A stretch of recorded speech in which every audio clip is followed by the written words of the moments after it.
Jungle.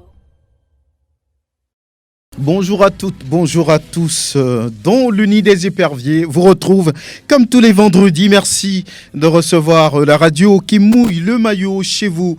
DLNDE parle de Paulo Duarte qui reste aux commandes des éperviers après l'élimination du Togo de la prochaine CAN. Le technicien portugais semble avoir le soutien de la Fédération togolaise de football. Pendant ce temps, l'équipe gagne 7 places au classement FIFA et se retrouve 22e africain.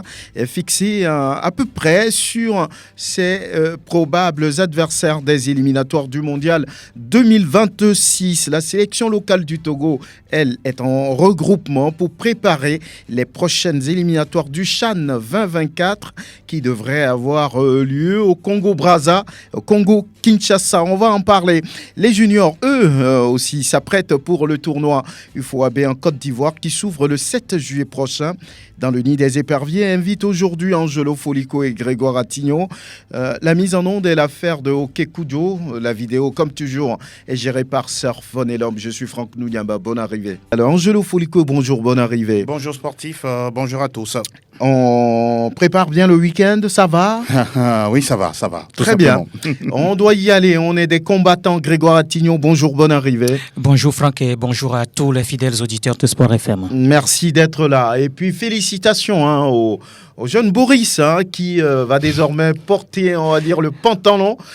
Il va quitter la culotte et la chemise. Voilà, il a réussi au CPD. Voilà, ça doit faire plaisir aux parents forcément. Beaucoup de courage. Et puis à Tonu également qui forcément va aller, on va dire, en classe supérieure, au CM2 et préparer son CEPD. Il n'y a rien de CEP, tout ça c'est de l'intox. Merci de nous faire confiance. Eh bien, on va commencer par parler de la sélection Fanion du Togo avec Angelo Folico. D'abord, on va dire tout simplement que oui, Paulo Duarte, au-delà de l'élimination du Togo, va rester. C'est ce qu'on comprend, on va dire, à travers quelques réactions, notamment le président de la fédération qui l'a dit de façon à peine voilée. C'est devenu une habitude, pratiquement surtout les tropiques, quand une sélection n'arrive pas à obtenir le fameux sésame pour une compétition internationale, notamment la Coupe d'Afrique des Nations, derrière le public sportif ou soit même le staff dirigeant d'une fédération s'attend à ce que une décision tombe pour dire adieu au sélectionneur qui est là et prendre quelqu'un d'autre pour entamer une nouvelle aventure à la tête d'une sélection. Le cas du Togo, Paulo Duarte a déjà fait pratiquement 2 ans depuis la signature de son contrat. Il était arrivé pour permettre à ce que la sélection puisse avoir du galon, s'envoler un peu plus vers le firmament. Sauf qu'aujourd'hui, la réalité, elle est tout autre. Il continue tout doucement, même s'il n'y a pas une note officielle qui est sortie pour confirmer sa prolongation à la tête des éperviers du Togo. Naturellement, il est là. Simplement, j'estime que ce sera une bonne décision de le garder et de permettre à ce qu'il continue son travail. Il n'a pas encore terminé, il n'est pas arrivé au bout de son objectif. Il est toujours à la tête d'une sélection qui est en pleine refonte. Les joueurs de qualité manquent cruellement. Et c'est à lui aujourd'hui de mettre en place une véritable feuille de route, tout autre de ce qu'on a vu depuis qu'il est arrivé. Y a-t-il cette possibilité? L'on s'interroge parce que les joueurs ne les fabriquent pas du jour au lendemain. C'est une question de longue haleine, de formation, de planification et de qualité. La qualité en manque tellement, même si on a une kyrielle de joueurs à travers les championnats moins exotiques ou même exotiques qui sont rares dans les majeurs. Oui, il y a encore beaucoup de choses à faire. Moi, le moindre mal, c'est de garder Paulo Duarte à la tête des éperviers, histoire de continuer. Et je pense, pour chuter, ça doit être un défi également pour lui, de tout faire pour, pourquoi pas, la prochaine Coupe d'Afrique des Nations en 2025, le Togo y soit. Pourquoi pas, Grégoire Attignon, ça va faire bientôt 2 ans qu'il est là, en août prochain justement, au départ de ce contrat, de cette aventure avec le technicien portugais, on parlait d'une reconstruction.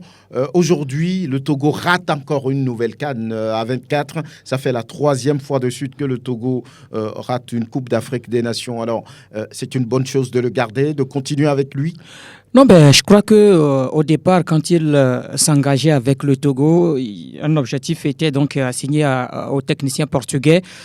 C'était donc de tout faire pour qualifier le Togo pour la Coupe d'Afrique des Nations qui va se jouer plutôt en Côte d'Ivoire l'année prochaine. Mais on constate que finalement cet objectif n'est pas atteint. Est-ce que c'est parce que cet objectif n'est pas atteint et qu'il faut laisser l'entraîneur partir? Parce que là, moi je me dis qu'il a commencé quand même quelque chose. Il a commencé par mettre en place une équipe. C'est vrai qu'aujourd'hui on se retrouve dans une situation où c'est Paulo Duarte même qui s'est créé cette situation-là. Moi je le dirai toujours parce que Paulo Duarte, quand il était arrivé, c'était une équipe qui n'existait pratiquement pas.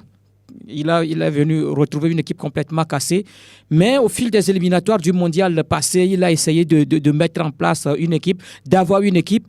Et malheureusement pour lui, je ne sais pas si c'est malheureusement, au démarrage des éliminatoires de la Coupe d'Afrique des Nations, il a chamboulé, il a tout changé en même temps parce qu'on est parti chercher des joueurs quelque part et finalement, on pensait que ces joueurs sont mieux que ceux-là ce qu'il avait déjà mis en place. Et les deux premiers matchs de ces éliminatoires ont vu un tout petit peu ce qui s'est passé parce que c'était une équipe togolaise qui n'était pas du tout en place, qui ne s'était pas retrouvée dans les deux premiers matchs face à l'Eswatini et puis face au Cap-Vert. Le Togo a perdu ces deux premiers matchs, mais après, il a compris que quelque part, il a cassé ce qu'il avait voulu construire. Il faut maintenant reprendre un tout petit peu les choses. On a vu les deux matchs face au Burkina. Ces deux matchs-là, je le dis encore aujourd'hui, le Togo avait la possibilité de prendre des points dans ces deux matchs. Et maintenant, lors de la dernière sortie face à l'Eswatini, on a vu l'équipe qu'il a encore mise en place et on a vu le jeu mis en place et qui a permis justement au Togo de gagner. Aujourd'hui, malheureusement, on n'est pas qualifié pour la Coupe d'Afrique des Nations. Est-ce qu'il faut le laisser partir? Je dis non. Il a commencé quelque chose. Il faut lui donner encore une chance pour voir si réellement ce qu'il a commencé par mettre en place, ça peut prendre. Parce que là, moi, je me dis, à chaque fois, changer des joueurs, mettre des systèmes en place. Mais je crois que lors des 2 ou 3 derniers matchs, le Togo a essayé de mettre un système en place qui est en train de marcher. Je crois qu'il faut continuer sur cet élan et permettre justement donc à cette équipe-là de se qualifier pour la Coupe d'Afrique des Nations qui va venir. Le laisser partir, moi, je ne pense pas que ce sera la meilleure option parce que là, celui-là qui va également arriver va essayer de reconstruire, de revoir un peu les choses. Il est là, il a déjà mis quelque chose en place, il faut le laisser continuer. Il faut le laisser continuer. Quelle va être la suite maintenant? Bon, on sait qu'il a des difficultés à trouver la meilleure combinaison, surtout en attaque. Lui-même l'a dit que ce qui a plongé le Togo, ce qui a coûté la qualification au Togo, c'est le manque d'efficacité en attaque. L'équipe n'arrive pas du tout à marquer. C'est vrai que la dernière fois, il y avait 2 buts face à l'Eswatini. Mais quelle va être la suite pour cette sélection désormais? Ça reste une question très importante en ce qui concerne la suite de la carrière de Paulo Duarte à la tête des éperviers. Je pense qu'il bénéficie en tout cas d'une chose aussi rare à la tête de cette sélection. Il n'y a pas, je peux dire, d'indiscipline. C'est un groupe aujourd'hui visiblement qui se respecte le public sportif. On n'a pas des soucis extrasportifs de gauche à droite. Peut-être le fait que lui-même ait débouté un certain Maro Tchakei à une certaine époque, mais bon, c'est des choses qui arrivent, c'est un humain, il peut se tromper, il s'est ravisé en ramenant le joueur dans le nid épervier. L'autre aspect également bénéfique pour lui, c'est qu'il y a une stabilité au niveau du COMEX, de la FTF. Oui. Ça aussi, c'est quelque chose sur laquelle il doit surfer pour travailler. Là où l'épineux problème existe, c'est la qualité des joueurs. On a peut-être cette appréhension comme quoi les joueurs qui évoluent à l'extérieur du Togo, ce sont ceux-là qui sont meilleurs. Et pourtant, la preuve, c'est que ces joueurs-là n'évoluent pas dans les premiers grands championnats en Europe. Ils ne sont pas en Angleterre, ni en Espagne. En Espagne, peut-être un seul. En Allemagne, il y en a un. En France, il n'y en a presque plus. En Italie, on ne le verra même pas. Et voilà, c'est la réalité que nous avons. Ce qui est également très difficile pour Paulo Duarte, c'est de permettre à ce que ce groupe-là arrive à sortir les meilleures performances. Or, la performance, ça commence par quoi? Par la confiance. Grégoire énumérait tout à l'heure le cas du Togo face au Burkina Faso. Je pense, sur les 2 matchs, et j'estime là-dessus qui a manqué de confiance. Parce que quand une équipe, à un moment donné, a le ballon et n'a pas cette facilité de garder le ballon, de trouver les meilleurs espaces et de jouer en transition offensive, à un moment donné, ça manque cruellement de confiance.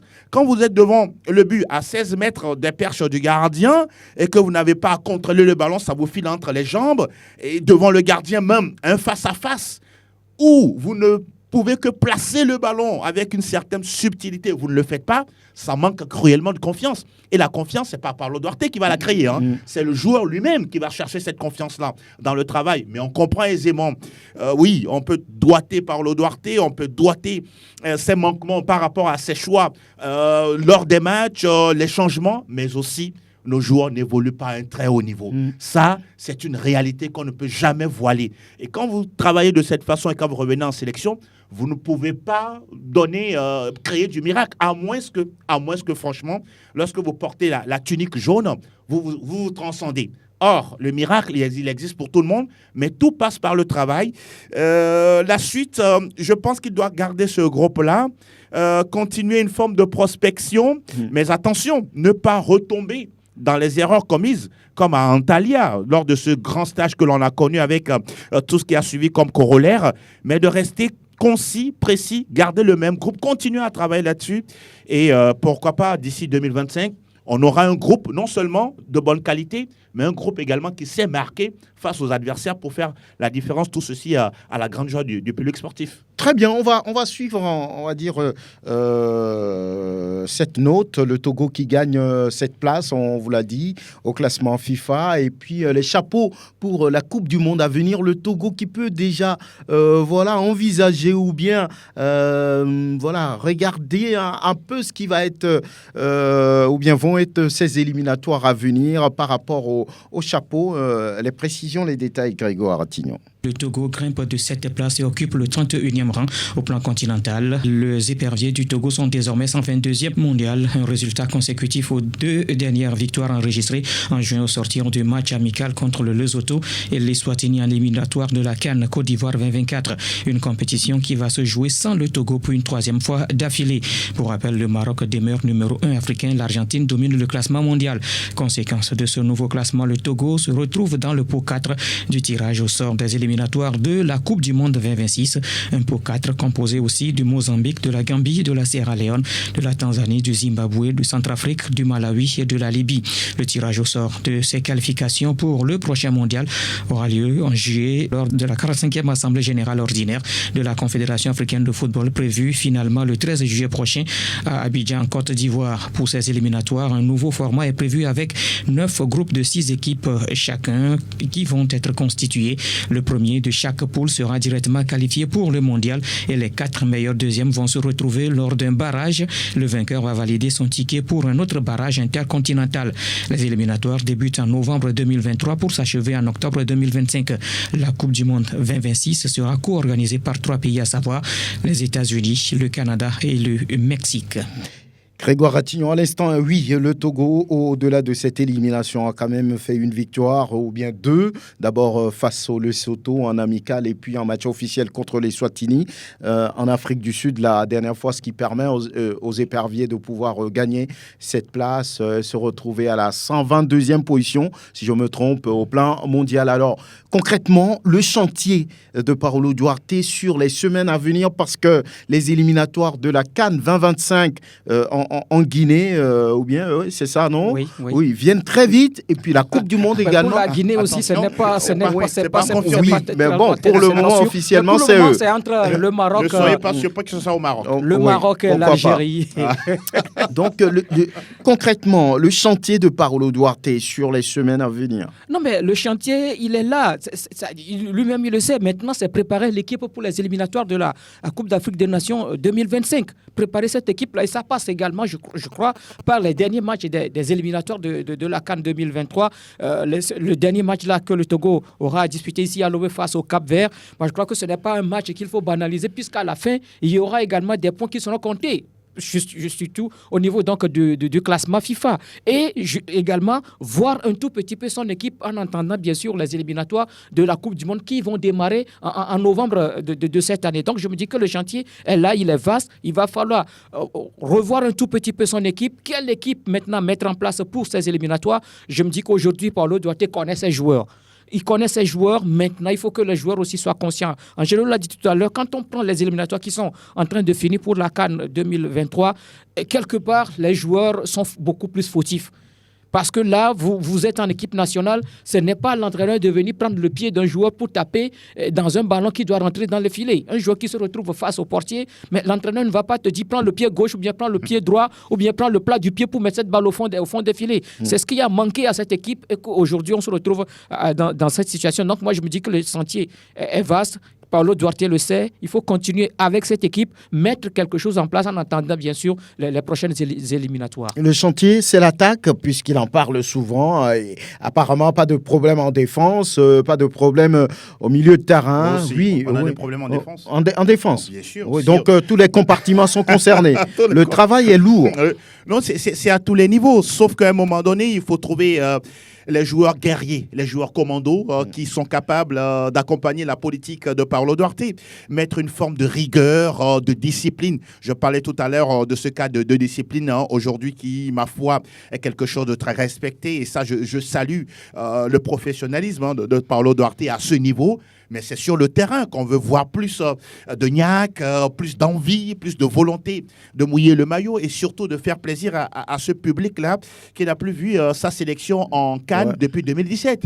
Mine de rien, ça date. Ça date. Regardez dans quelles conditions nous avons été éliminés de cette CAN-là sous Claude-Marie-François Leroy. Et depuis là, on ne fait que suivre la CAN à la télévision. Et pourtant, on a envie. Le Togo également a du potentiel. Maintenant, ce potentiel, il faut le travailler. Vous avez parlé des chantiers, du chantier, c'est à tous les niveaux. C'est vrai, aujourd'hui, au moins, on a un latéral gauche qui assure, Roland Amozou, on ne doute pas là-dessus. Tant qu'il est bien réveillé, il fait son match, il est capable de monter balle au pied, d'être disponible pour ses coéquipiers en attaque. En milieu de terrain, oui, Karim Derman tente de faire quelque chose, mais il va falloir trouver d'autres joueurs capables de le seconder. On aurait aimé voir Roger Rolou sur les derniers matchs, histoire d'apporter un peu plus de volume de jeu. Mais bon, il n'était pas là, on le comprend également. Maintenant, dans le couloir droit également, on voit beaucoup plus Ilas Bebou qui joue un peu à l'essuie-glace. Ça me peine souvent, lorsqu'on les appelle, ces joueurs-là, de ne pas les sentir à fond. Ça, tout le monde le voit, tout le monde le sait. À moins que vous soyez un véritable fanatique du joueur pour ne pas doiter, à un moment donné, ses carences. Quand on considère un peu l'attaque, Kevin Denke, Plaka Fessou, pour l'instant, c'est un duo qu'on doit prendre pour un moindre mal. C'est ce qu'on a sous la main. Ourouagor Ismaël, il faut qu'il gagne beaucoup plus en confiance et s'imposer véritablement. Attention, je pense qu'avec Paulo Duarte, il faut qu'il instaure cet aspect-là de ne pas voir certains joueurs indiscutables. Je pense qu'il n'y a pas de titulaire indiscutable en équipe nationale. Bien sûr. Si vous êtes bon, on vous prend du gardien jusqu'en attaque, y compris ceux qui sont sur le banc. Donc, c'est à lui de continuer le travail. Pour terminer, je pense que le chantier également se pose au niveau de la défense. Même si c'est vrai, Alexis Romao et puis Djenda Konam tentent de garder les arrières d'Uni et Pervier. Il y a aussi Loïc Bessilé. Loïc Bessilé, oui, voilà aussi une satisfaction. Mais pour revenir sur les deux anciens cadres du groupe, mine de rien, il faut commencer déjà à penser à l'avenir. Parce que là, dans 2 ans, nous ne serons pas surpris qu'ils raccrochent. Parce que le rythme également qu'ils ont dans leur championnat local, quand ils reviennent en sélection, ce n'est pas forcément la même forme. Donc, de façon globale, il sait, Paulo Duarte, qu'aujourd'hui, c'est l'attaque qui demeure le chantier le plus coriace, le plus crucial. C'est à lui d'aller chercher les joueurs qu'il faut et de permettre aux éperviers de jouer et de gagner des matchs. Oui, ça fait 2 ans qu'il est là, bientôt d'ailleurs. Alors, les joueurs qu'on a fait venir sous Paulo Duarte, qui sont ceux-là qui vous ont marqué, qui ont, on va dire, j'allais dire, retenu votre attention? En tout cas, il faut quand même avoir le courage de reconnaître qu'aujourd'hui, Angelo l'a dit, dans le couloir droit de la défense togolaise, on a aujourd'hui un joueur local, Roland Mozo. Oui, c'est vrai qu'il a déjà fait l'extérieur en parlant justement de Ashanti Gold du Ghana avant donc de revenir du côté d'Asco de Kara. Mais je crois que c'est une satisfaction au niveau donc de la défense, surtout dans ce couloir gauche. Il y a également Loïc Bessile qui quand même arrive à tenir cette défense avec Jen Dakonam. En tout cas, c'est l'une de mes satisfaction. Maintenant, devant, c'est des joueurs qu'on connaissait déjà, que ce soit Kevin Denke ou encore Plaka Fessou, ce sont des joueurs qu'on connaissait déjà. Au milieu de terrain, il y a également Karim Derman qui est en train de tenir. Je crois qu'aujourd'hui, Paolo Duarte a compris que oui, ce sont sur ces joueurs-là qui peuvent essayer de mettre quelque chose en place parce que entre-temps, on a fait venir d'autres joueurs qui ont carrément déçu. Quand je prends encore les 2 premiers matchs des éliminatoires, ces joueurs-là, ils ne se sont pas donnés à 100% Vous parlez de qui? Les Hackman, les Boateng? Je parle de Kennedy Boateng, je parle de Emmanuel Hackman, de David Enen, qui n'ont pas donné, qui ont déçu ma foi. Et je crois que Paolo Duarte a compris qu'à quelque part, il va falloir changer un tout petit peu les choses. Aujourd'hui, oui, du côté de la défense, quand on voit le match face au Burkina, on a le retour. Et puis ces 2 matchs, la disputé face au Lesotho, à l'Eswatini, c'est une défense qui s'est à peu près bien comportée. Même si face au Burkina, on a encaissé 2 buts, mais c'est une défense qui s'est quand même bien comportée avec un milieu de terrain de Roger Aholou et de Karim Derman. On a vu ce que ça a apporté. Maintenant, est-ce qu'il faut encore aller chercher d'autres joueurs? Je ne dis pas qu'il ne faut pas aller chercher des joueurs, mais il va falloir quel type de joueur on veut aujourd'hui. Des joueurs qui apportent une plus-value. Voilà. Ce n'est pas parce qu'on dit que oui, tel joueur évolue ici et qu'aujourd'hui on l'amène, on ne peut même pas l'utiliser, on ne peut même pas l'exploiter. On n'a plus besoin de ces joueurs-là. Des joueurs qui sont confirmés, des joueurs qui peuvent apporter à l'équipe nationale, qui sont prêts aujourd'hui à jouer, à mouiller le maillot pour l'équipe nationale. Aujourd'hui, on ne veut plus des joueurs qui sont là juste pour le tourisme, venir s'asseoir sur le banc et repartir. Et quand il y a remplacement, on ne peut pas les appeler. Je me dis que non, en équipe nationale, on n'a pas besoin de ces joueurs, des joueurs qui sont capables d'apporter un plus à l'équipe nationale. On donne toujours l'exemple. On parle toujours des éliminatoires de la CAN et du Mondial 2006. Je vous dis que l'équipe togolaise à l'époque n'avait pas des grands joueurs dans des grands championnats. Il y avait que Emmanuel Adebayor qui évoluait à Monaco. Il y avait que Agassa Kossi qui évoluait. Il y avait Kader. Kader également. Mais quand on prend les autres, mais c'est des joueurs qui évoluent dans des divisions inférieures. Les Salifou Mustafa et les autres joueurs, ce ne sont pas aussi des joueurs, des grands joueurs, mais ces joueurs-là ont tenu et jusqu'à amener le Togo à la Coupe du Monde. Ce qui veut dire que ces joueurs que nous avons aussi aujourd'hui peuvent faire la même chose. Il suffit seulement de se donner à fond parce qu'on m'appelle en équipe nationale, c'est mon équipe nationale, c'est mon pays, je dois défendre ses couleurs jusqu'au fond et c'est ce qu'on constate qu'aujourd'hui qu'il manque véritablement à cette équipe-là. Oui, il y a des intervenants qui l'ont dit, et même le président de la Fédération togolaise de football, le colonel Gikossi Akpovi, a parlé des joueurs qui n'arrivent plus à mouiller le maillot. L'ancien secrétaire général de la Fédération Espoir Assogbaville a dit, l'ancien international Djima Oyaole a dit la même chose. Est-ce qu'on ne doit pas changer de discours? Peut-être ces joueurs ne sont pas des guerriers parce que l'entraîneur n'envoie peut-être pas le discours qu'il faut. Paolo Duarte, ce n'est pas mon ami, hein. Je ne le connais pas. Je ne suis pas sûr qu'il soit arrivé à la tête des éperviers pour ne serait-ce que salir son CV. Il est arrivé pour permettre à ce que, il ait encore, je peux dire, une amélioration dans sa façon de travailler. Il a été au Burkina, on a vu ce qu'il a posé comme patte là-bas. Il a été dans d'autres sélections. Aujourd'hui, quand il est arrivé, tout le monde se dit, tiens, ce sera une progression par rapport à ce que le prédécesseur, bien son prédécesseur avait déjà fait comme travail. Aujourd'hui, le problème de binationaux, soyons réalistes, dans toutes les sélections sur le continent, ça cause toujours un problème. Parce qu'on a l'impression tout de suite comme quoi le fait d'être professionnel de l'autre côté, ça garantit une place en sélection. Ou le fait d'être professionnel également là-bas, on se dit, tiens, il joue mieux que celui qui est local. Or, il y a une question d'environnement qui se pose. Celui qui évolue, par exemple, à l'AS Monaco, avec les conditions de travail dont il dispose, ce n'est pas la même chose de celui qui évolue ici du côté de l'Étoile filante ou bien du côté d'Agaza. Je prends un exemple comme tel. Ce n'est pas les mêmes conditions de travail. Sauf que lorsqu'on revient à la maison et qu'on porte la tunique de la sélection, on se rend compte quelque part qu'on a, je peux dire, un droit de réponse à l'endroit du public sportif. On connaît nos réalités ici. Combien de fois le joueur togolais Trim a gagné d'abord sa prime de match, a gagné son salaire, tout le contraire de l'autre côté. Il sait très bien qu'en venant en sélection, il a 500 000 francs par exemple de prime de campement. Naturellement, celui qui évolue localement doit se dire, attention, c'est une aubaine. Il faut que je me donne à fond pour garantir ma place. Mais ça aussi, ce n'est pas garanti. Est-ce qu'il faut toujours garder cette prime de campement? Les gens en parlent parce que la dernière fois, au-delà de l'élimination, les joueurs sont partis avec plus de 4 millions de CFA, alors que le Togo est éliminé. Ça aussi, c'est une autre réalité. J'estime que l'idéal, c'est d'avoir une prime d'objectif. Ça permettra aux joueurs, quand ils arrivent en sélection, de tout faire, de travailler de façon collective en se disant, les gars, on bosse pour arriver à ce qu'on gagne, ne serait-ce que la qualification, pour qu'ensemble, nous puissions repartir avec une petite enveloppe ou une enveloppe conséquente.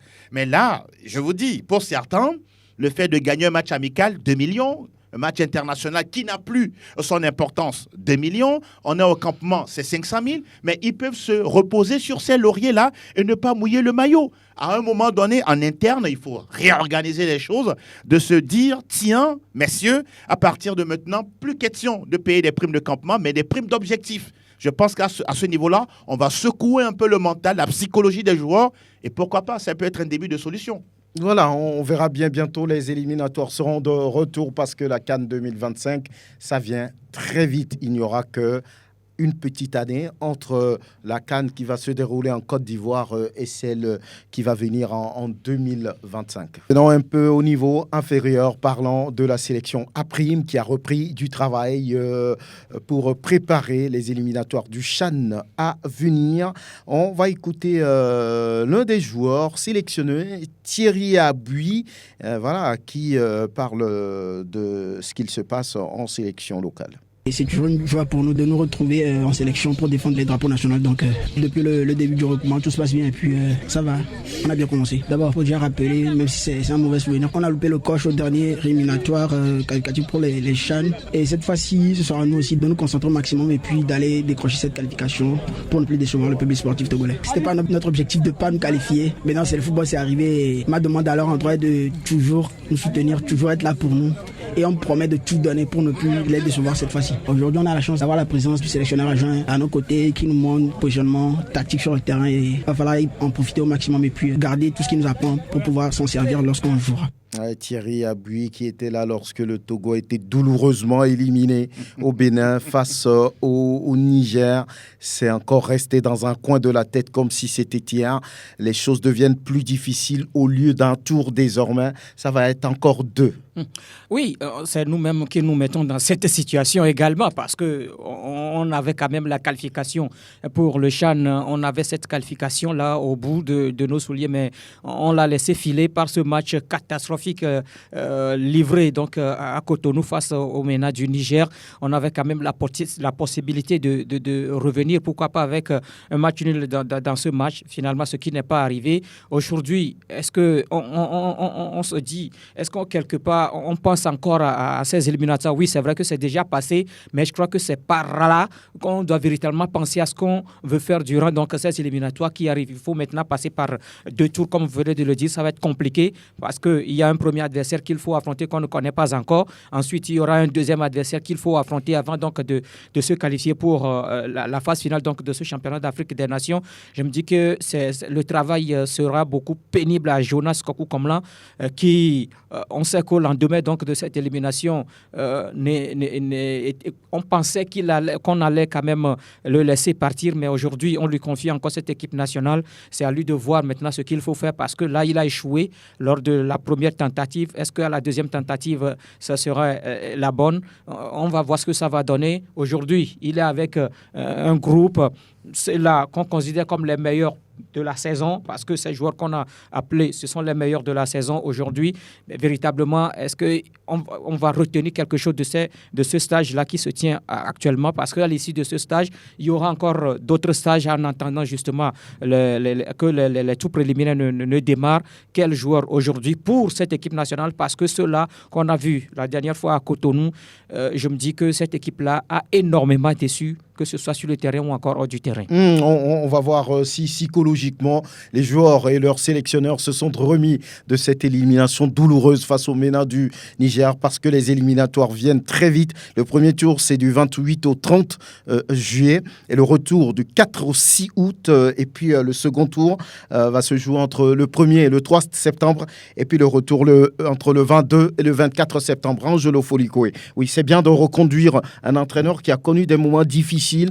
Parce que là, oui, son prédécesseur avait réussi à donner un premier CHAN au Togo. Derrière lui, il échoue. Et ce, psychologiquement, c'est fini dans la tête de Jonas Kokou Komlan. Ah oui, moi j'aime pas revenir sur ça parce que cette élimination, franchement, je veux plus en parler parce que c'était tellement cataclysmique de retransmettre ce match en direct à cette époque-là, en novembre 2022. Aujourd'hui, quand on considère ce qu'il a appelé pratiquement ceux qui étaient de la mésaventure sont presque là. Peut-être à quelques différences près. Je retrouve Akoro Bilali, je retrouve Novon Efoué, je retrouve Thierry Aboui, Motara. Voilà, ils sont tous presque là. Donc, à part peut-être Sadio Bruno, voilà, qui arrive... Amouzou Roland, qui sont les nouveaux. Bon, le garder... Bon, sûrement qu'il y a eu des discussions en interne. Et finalement... Parce que le président de la fédération disait il y a quelques mois qu'il n'était pas satisfait, qu'il avait rencontré, on va dire, le staff technique en plus du capitaine et qu'il a transmis une note au niveau du ministère que oui, lui n'était pas satisfait. C'est ce qu'il a dit. Et il n'était pas satisfait, mais visiblement... il n'a pas le pouvoir de décider. C'est ce qui, en tout cas, s'apparente, puisque Jonas Kokou Komlan est toujours aux affaires, en train de conduire l'équipe. Ça veut dire que ne soyez pas surpris si demain il y a une décision qui ne sort pas, quoi. Donc il est là en train de diriger l'équipe nationale à prime. J'estime simplement qu'il y aura une prise de conscience collective, parce que oui, il y en a qui ont vécu ce traumatisme-là face au Niger. Je disais qu'il y avait de la place. Il y avait énormément de la place, mais on sait s'aborder et que les nouveaux qui sont arrivés vont apporter quelque chose de complémentaire de façon positive. Si Thierry Aboui dit qu'à un moment donné, ils se sont rendus compte que ce qu'ils ont fait est une bêtise, qu'ils ne veulent plus répéter cela, ça c'est bien des mots. Maintenant, sur le terrain, il faut montrer une autre chose. Il faut aller chercher cette motivation supplémentaire au fond de soi, espérer des adversaires à leur portée, parce que n'oublions pas, pour l'instant, le tirage n'est pas encore fait et même le pays qui va accueillir le CHAN, ça discute toujours dans les couloirs de la CAF. Et ça peut être la RD Congo ou bien le Congo-Brazza, ou bien une co-organisation. On attend de voir. Ce qui est quand même une bonne chose, oui, ce sont les bons du championnat, je ne dirais pas les meilleurs, qui se retrouvent en train de causer, en train de travailler là-dessus. C'est la cohésion qui est la plus importante, parce que lorsque vous faites partie d'une sélection et que vous faites face à une équipe que vous ne connaissez pas, le premier critère qui va en votre faveur, c'est la cohésion de groupe. Vivement que ça soit toujours au rendez-vous et que voilà, les matchs s'enchaînent et comme vous l'avez dit, citant les dates bientôt, que le Togo soit prêt et enfin que nous retrouvions le CHAN, qui est cette compétition où, avec Jean-Paul Dossé à ballon, on a failli faire quelque chose de très bien, mais curieusement, on a avancé d'un pas et on a reculé de 10, malheureusement. Malheureusement, c'était une occasion en or de pouvoir enchaîner une participation au CHAN, mais malheureusement, le traumatisme de Cotonou de ce mois de novembre 2022 est toujours resté dans la tête. On va écouter Jonas Kokou Komlan après le match amical entre les U20 et les A'. Ça nous a permis de tourner un peu l'effectif, comme vous l'avez vu, de voir un peu ce que les uns et les autres ont dans les jambes, parce que c'est le premier regroupement. On vient de terminer le championnat aussi. Donc ça nous donne un peu une idée sur le travail qu'on doit faire. Vraiment, l'opposition était bonne. Les jeunes jouent bien. Il y a une certaine cohésion qui est là, parce qu'ils ont duré ensemble. Au moins, s'ils ont fait quelques temps ensemble, quelques stages, on sent qu'il y a une cohésion qui est là. Donc c'est déjà bon. Et puis, ils sont à la veille d'une compétition. Moi, je pense que c'est déjà une bonne chose. S'ils peuvent jouer comme ça lors du tournoi aussi, je pense qu'il y aura quelque chose de bien. Et nous aussi, vraiment, on a usé vraiment à un moment donné de l'expérience. Mais nous, ça nous a donné vraiment beaucoup d'enseignements, ça nous a beaucoup aidé parce que ça nous sert vraiment de préparation et puis de savoir comment est-ce qu'on doit continuer le travail. Le programme, ça continue. Demain, on s'entraîne. On a le 2, un match amical pour clôturer vraiment le stage. Le match amical contre Wafa, et on va encore l'écouter au moment de boucler, on va dire, la première séance de ce regroupement. Depuis la campagne de l'année dernière, on n'avait pas eu l'occasion de se regrouper parce qu'il y avait le championnat aussi. Comme c'est une équipe nationale locale, c'est la première séance, ça s'est bien passé. Tous les joueurs convoqués ont répondu à l'appel. On a pu travailler un peu et on va continuer à travailler. Un entraînement qui a été basé sur des exercices technico-tactiques avec une situation de jeu et beaucoup de gainage. Comme c'est la première séance, on ne peut pas aussi trop forcer parce qu'après le championnat, les joueurs ont fait une petite pause. Donc il faut aller progressivement pour ne pas causer de blessures aussi. Donc on a évolué ce matin progressivement, surtout qu'on a un petit match d'entraînement contre les U20. Donc c'est juste pour préparer l'organisme. Maintenant, après, continuer avec les séances normales pour préparer le reste du stage. Pour nous, c'est un match d'entraînement. Ça nous permet aussi de voir un peu les différentes combinaisons qu'on va faire, voir déjà ce que les uns et les autres ont dans les pieds, voir ce qu'on a vu avec les clubs, est-ce qu'ils peuvent répondre. Donc, c'est pour cela ça a été bon pour nous. Et puis, c'est bénéfique aussi pour les U20 parce qu'ils préparent dans quelques jours leur tournoi UFOA. Jonas Kokou-Komlan, le sélectionneur des éperviers à Prime, normalement, il ne devrait pas avoir trop de problèmes parce qu'il a un groupe qu'il connaît et un groupe qui se connaît. Oui, il a un groupe qu'il connaît, un groupe qui se connaît, oui, véritablement, dans la mesure où, Angelo a cité tout à l'heure les joueurs, on sait que la majorité était déjà donc, de la campagne de 2022, et donc aujourd'hui, je crois qu'il n'y aura pas trop de problèmes. Et j'ai compris pourquoi il a aligné une nouvelle équipe la dernière fois face donc, au U20, une équipe complètement remaniée où on retrouve beaucoup plus les nouveaux là, ceux-là qui sont nouvellement appelés donc, dans cette sélection. Il essaie donc de voir un tout petit peu quelque chose au sein de cette équipe afin donc, de le mettre au sein donc, de la cohésion. C'est ce qu'il faut, justement, de la cohésion pour permettre à cette équipe-là d'avoir quand même de la confiance pour les échéances à venir. Je crois que le deuxième match test qui arrive, oui, c'est vrai, face à un club du Ghana, Wafa, véritablement que là également, on saura ce qu'on a fait au cours donc, de cette semaine, parce qu'une semaine de travail est maintenant ponctuée par un autre match amical. À la fin, on jugera la forme des uns et des autres, la prestation des uns et des autres. Et pour une prochaine convocation, on saura quels joueurs il faut convoquer et quels joueurs disponibles justement pour ces échéances-là à venir. Quand Grégoire parle de prestations, à un moment donné, il faut qu'on s'en pose des questions. Veut-on une prestation médiocre, moyenne ou excellente? Moi, je choisirais la troisième.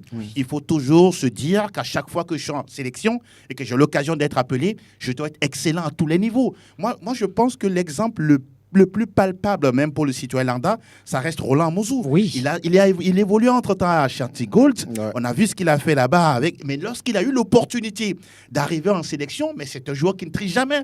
Mais aujourd'hui, pourquoi nos joueurs, dès qu'ils sont en sélection, ne serait-ce qu'au niveau A', se prennent déjà pour des stars? Mais non, à un moment donné, il faut arrêter ça. Ce n'est pas normal, parce que vous n'êtes pas encore arrivé, même si vous êtes en A'.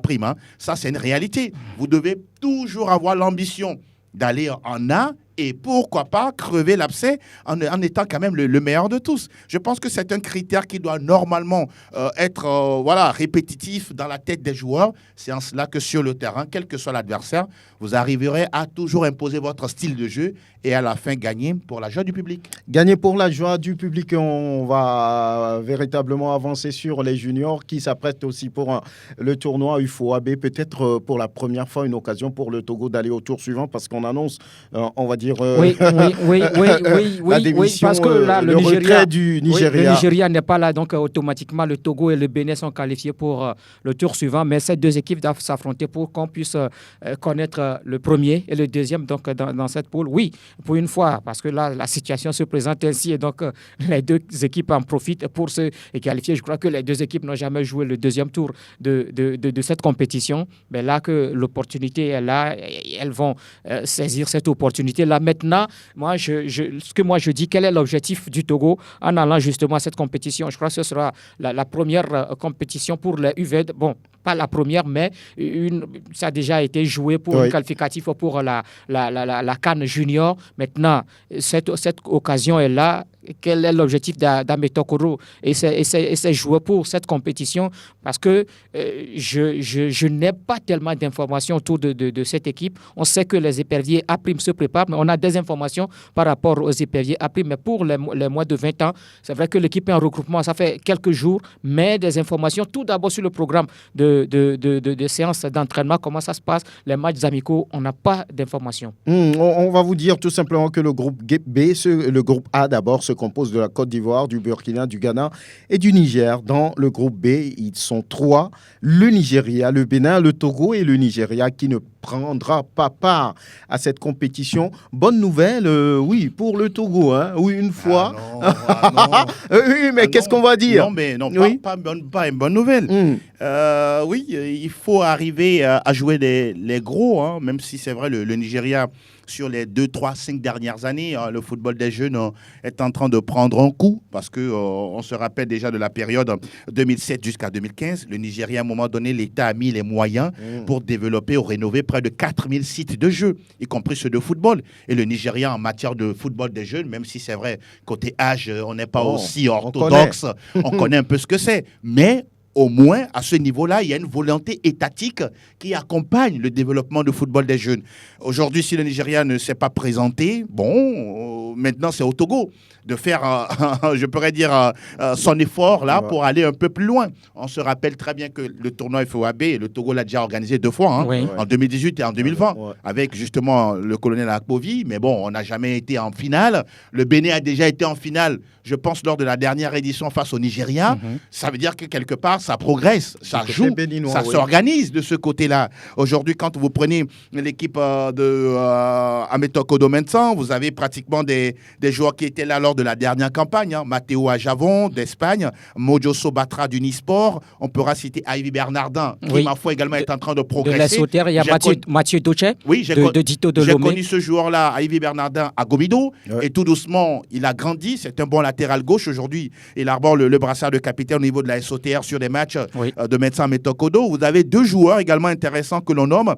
Pereja Ozerudi de l'Entente 2 qu'on a vu en championnat. Jérémy Akako du Nisport qu'on ne présente plus. Et puis Kolani Yves Baboulin qui, ma foi, c'est pas vraiment ça parce qu'il n'a pas été régulier durant toute la saison. Mais bon, ce qui est réel. Mais c'est des joueurs que Ametokoro connaît déjà. Voilà, justement. C'est là que je voulais en chuter en disant si on parlait un peu de cohésion au niveau des A', c'est presque la même chose ici. Mais attention, les joueurs eux-mêmes ont quelle ambition? Parce que très souvent, on se rappelle juste la dernière fois dans quel état le Togo a été éliminé, revenu rapidement à la maison. Vivement qu'Ametokodo arrive à trouver la formule magique pour gagner et surtout progresser avec cette sélection parce que, ma foi, il a envie également d'inscrire son nom au niveau du palmarès des meilleurs coachs ou bien des meilleurs entraîneurs au Togo. Mais pour l'instant, ça ne vient pas encore. Vivement qu'il continue à travailler, de continuer à croire et pourquoi pas, ça finira par payer. Pour l'instant, ça ne marche pas. Y a-t-il des nouvelles? Le mercato s'est ouvert déjà quelque part. Est-ce qu'on a des nouvelles des Togolais? Non, il n'y en a pas. C'est vrai on va prendre le microscope pour aller chercher.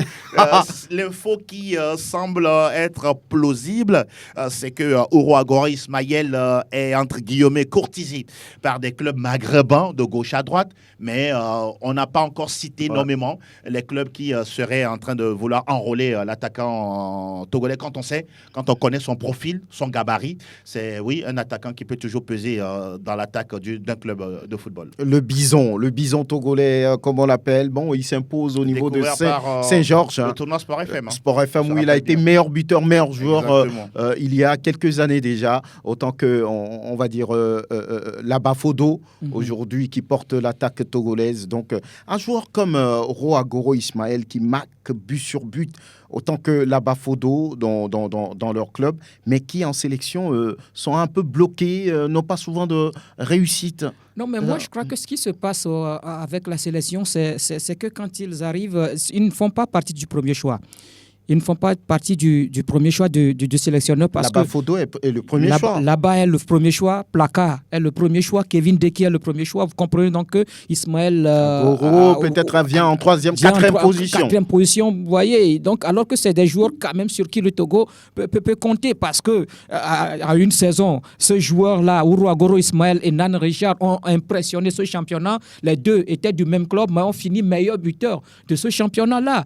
Au championnat d'Afrique des Nations, les deux se sont également illustrés. On a vu la prestation de ces deux joueurs, donc on se disait que c'est l'avenir du Togo. Se retrouve au niveau donc de ces deux joueurs, mais je n'arrive pas à comprendre qu'au niveau de la sélection, ces deux joueurs n'arrivent pas à s'imposer ou à rentrer dans le choix tactique de l'entraîneur. Je me dis qu'il manque encore quelque chose. Ouro Agoro, dans son club, il est pratiquement le maître à jouer, c'est lui. À chaque journée, il marque des buts, il permet à Saint-Georges de gagner des matchs, mais qu'au niveau de la sélection, je me dis, est-ce que quelque part, on ne lui fait pas trop confiance en équipe nationale ou bien c'est lui-même qui ne se fait pas trop confiance en équipe nationale? La question, elle est aussi pertinente. Hein. C'est vrai que le championnat éthiopien n'est pas aussi coté, mais ça ne veut pas dire que dans ce championnat, ce sont les pieds nickelés qui évoluent. Les joueurs adverses ne vont pas fermer les yeux et laisser Ouro traverser tout le terrain. Il y a un joueur congolais qui évolue de la Tanzanie. Oui. On a vu Fiston Mayele. Oui, la dernière fois lors de ces éliminatoires, il a planté 2 buts au Gabon. C'est lui qui a permis à la RDC de gagner le Gabon. Donc, pour dire que peut-être, à mon humble avis, il manque également cette combinaison gagnante, là, concluante. Les joueurs qui sont capables d'être au service d'Ouro Agoro, de comprendre son déplacement, de comprendre ses appels de balle, de le servir dans le bon timing. Et voilà, c'est aussi ça l'un des travaux de Paolo Duarte avec cette sélection. Et Marouf Tchaki, il avait manifesté ses envies d'ailleurs. Hein. Oui, mais on attend de voir. Je pense qu'il a fait le tour des réseaux sociaux à chaque match de championnat RD Congo, surtout sur les coups francs. On se rappelle celui qu'il avait inscrit en Coupe de la Confédération, qui a fait pratiquement, qui était parmi les meilleurs, les plus beaux de la compétition. Oui, c'est un joueur qui a du potentiel. Il faut encore le mettre dans le bon banc, dans les bonnes conditions, avec un entraîneur qui croit en lui-même, et qui s'instaure une discipline, une autodiscipline de fer. Moi, je dis, il a encore des beaux jours devant lui. On croise les doigts, pourquoi pas, de le voir quitter l'AS Vita pour un autre club, même en Tanzanie, même en Afrique du Sud, même dans le Maghreb, ce serait une opportunité intéressante. Pourquoi pas, on va dire bonjour à Ampoule, le supporter numéro 1 de l'Olympique de Marseille. Bonjour également à Rachid depuis Forever. Et comme ça, on va vers les auditeurs pour leur permettre de se prononcer sur, on va dire, le maintien de Paolo Duarte et puis d'autres sujets dont on a débattu dans cette émission, le 92 03 60 31 97 24 26 26 pour vous permettre de vous prononcer. Voilà, on attend le premier certainement qui ne tardera pas à faire signe dans cette émission DLNDE sur Sport FM, la radio qui mouille le maillot, que vous pouvez également recevoir sur le www.sportfmtg.com. Voilà. En attendant, le premier appel, certainement, on va aller. Oui. Allô? Oui, allô? Bonjour. Bonjour, c'est Didier. Didier. Oui. Vous appelez d'où? Quartier Belgique. Ok, allez-y. Pour une fois, je suis d'accord avec Angelo. Ah bon? Pour la première fois, moi, je suis d'accord avec lui. Quand il vraiment fait une analyse vraiment personnelle concernant les attaquants, l'entraîneur ne peut pas venir tenir le pied de l'attaquant pour marquer. C'est à eux de faire l'effort de montrer qu'il mérite. Et dès qu'il ne mérite pas, que l'entraîneur aussi soit conscient qu'on le critique et qu'il mette les bons pions à la place qu'il faut. Très bien. Avec les 2 derniers matchs, on a vu qu'il y a eu une progression. On souhaite que ça continue pour que ça donne du baume au corps des supporters que nous sommes. Bien. Parce que nous ne pouvons pas aller au terrain, revenir avec des mille serrés, voire même arriver à la maison, on ne peut même pas manger parce que le match a été catastrophique. Ce n'est pas normal. Bien. Je vais citer sur le prime. Oui. Il va falloir, comme tu viens de le souligner, prime d'objectif, c'est mieux. Là, ils seront confiants que Quand la barre atteint l'objectif, nous n'aurons rien. Ils vont se donner. On ne peut pas mettre nos fonds à la disposition de la fédération. Au terrain là-bas, ils nous prennent les sous et ils sont là, ils vont venir manger sans rien donner. Jamais. Merci Bonne Didier. journée. À très bientôt. Bon début de week-end à vous Didier. Le 92 03 60 31 97 24 26 26 pour pouvoir parler dans cette émission, dans le nid des éperviers sur Sport FM, la radio qui mouille le maillot. Lorsqu'on prend l'effectif des éperviers, la question se pose toujours. Le capitaine de la sélection, Diène Dakonam, souvent annoncé sur le départ, mais il reste toujours. On a comme l'impression qu'il va rester. Hein. Il ne va pas quitter Retafe. Oh non, je pense qu'il va continuer, sûrement que les conditions lui permettent d'avoir une certaine garantie, une certaine stabilité. Donc, oui, il est toujours sociétaire de Retafe.